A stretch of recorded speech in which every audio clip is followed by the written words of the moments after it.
For the fourth time, the detained leader of the indigenous people of Biafra IPOB, Nnamdi Kanu, on Tuesday failed to open his defense to the seven-count terrorism charge the federal government preferred against him.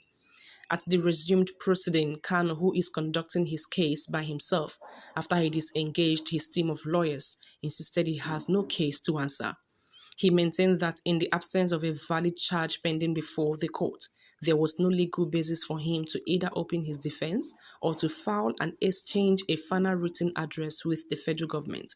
Rather, he urged the judge to take judicial notice of the motion he filed along with a supporting affidavit, which challenged the jurisdiction of the court to continue to try him over an offense he said is unknown to any extant law.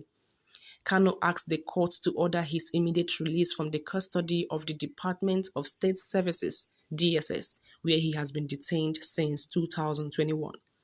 In his response, the prosecution counsel Chief Adeboyega Awolowo SAN queried the competence of the documents Kanu lodged before the court, insisting that they were not properly filed.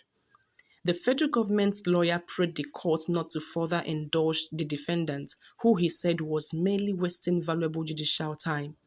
He urged the court to deem the documents Kanu recently filed as his final written address and to order parties to adopt the processes to enable judgment to be delivered in the matter.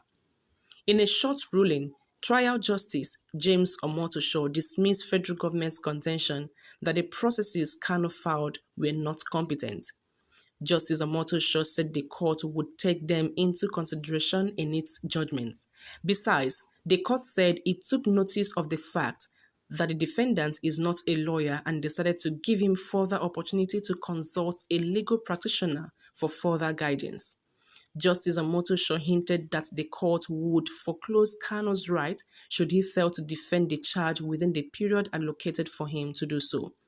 He subsequently adjourned further proceeding till Wednesday for the defendant to either enter his defense or have his right to do so waived.